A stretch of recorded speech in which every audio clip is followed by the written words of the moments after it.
The United States was a larger economy than everyone else in the world put together by all meaningful measures. But year by year by year, as the United States basically encouraged everyone else to grow, we used our military capacity and our access to our market to underwrite the entire alliance. You do that for 75 years, and collectively the rest of the world got powerful, and more powerful economically, to the point that the United States, even if it wanted to continue de facto subsidizing everything, couldn't. There's a military aspect. Post-Soviet period, we changed the way our Navy works. We concentrated all of our power in the supercarriers. We don't have a lot of destroyers anymore. We couldn't patrol the global oceans now, even if we wanted to. And part of it is demographic. After 75 years of industrialization and urbanization, the very population structure of the world changed. And in most of the world now, especially in the advanced world, there are more people in their 60s than their 50s than their 40s than their 30s than their 20s than their teens. And we now have such a top-heavy demographic that's full of people who produce, who are now on the verge of retirement,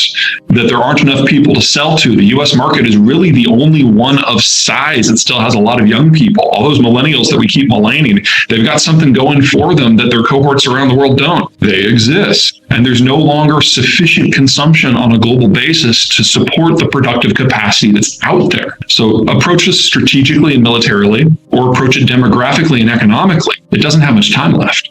We go through phases where we're open and where we're close to migration. We're obviously in a more nativist period right now. The problem is that our electoral system strongly encourages big tent parties because we're first past the post. So you vote for a person rather than a party. So our parties tend to be weak, and that means they have to have as many factions within them in order to win office. Well, those factions move around based on issues in demographics and economics and geopolitics. And in the last 30 years, we've had a lot of change: the rise of globalization, the fall of globalization, the rise of China, the fall of China, the Ukraine war now, the information revolution. Makes sense that the factions are going to move around and we're going to treat our politics different. Well, the faction right now is in the middle of a tug of war between the two parties is organized labor. And the issue that they care about the most is immigration. So no one at the national level for either party is going to breathe a word about immigration reform until such time as we know where organized labor lands. So we've got this wonderful opportunity right now to open the doors and bring in just scads of skilled labor from the world over. And we are incapable of doing that right now. And I would guess that we won't be capable of having that conversation at a national level until 2028. And unfortunately, that's when a lot of this damage will already be felt by. In the past, our immigration policy was to pretend that we didn't have an immigration policy, but have a de facto open border to welcome in Mexicans. But Mexico started industrializing very seriously 30 years ago with the NAFTA Accords, and the birth rate halved as everybody moved into the towns to take the industrial jobs. So there's no longer a volume of Mexicans to come north, and then CAFTA was adopted 5 years later. So the Central American wave we're currently experiencing only has a few more years to run before that is gone too. And then everyone else that might come to the United States can't walk. They have to be on a ship or fly, which means they have to come from the Eastern Hemisphere, and that has to be a stated, firm national policy, and that requires Congress.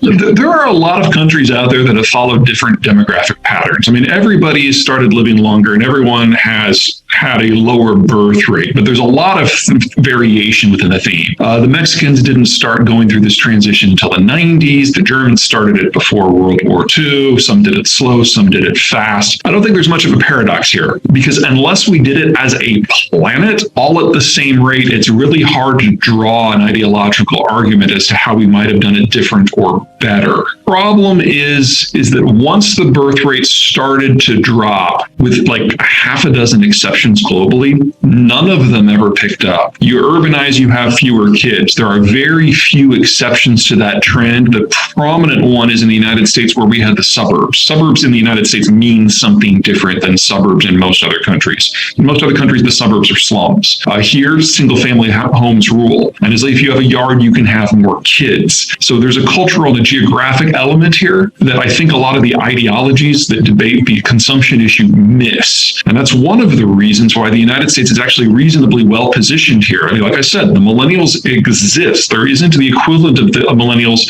in Britain or in Germany or in Italy or Korea or Japan or China. And for the next 40 years, that is going to make all the difference. Well, agriculture, manufacturing, those are ones that I think most people understand the concept that you can only do something good, certain things in certain places, that there's concentrations of activity. So if you change the balance of the game, where you do that moves around. So for example, in the agricultural sector, a lot of the fertilizer production comes from the former Soviet world. That's in the process of falling offline. So if you have a soil type like in Brazil that just requires more fertilizer in order to grow anything, you're in trouble. I think that plays to people's mental bandwidth. I think the more important issues are the things that kind of operate under the hood that we don't necessarily think of every day because we assume that there's no problem. Transport's a great example. The concept of being able to move anything at scale anywhere in the world at a very low cost, reliably, with no security cost whatsoever, historically speaking, that is a laughable concept, but it's indelibly woven into how we think of the world today. I mean, you only have to go back a century and a half to get to a period when it was cheaper to move things from London to Massachusetts as opposed to moving them from Massachusetts to New York on a road. And we're moving into a world where international transport is not going to be safe. And in that sort of a world, everything about our current manufacturing, energy, agriculture, everything else breaks down, and transport becomes a local and a regional concern instead of a national one. And that forces a complete reimagining of how the world works. People forget that oil and natural gas are the internationally traded fossil fuels, the ones that are relatively low carbon. What we're seeing Europe doing is going in mass back to wood and coal.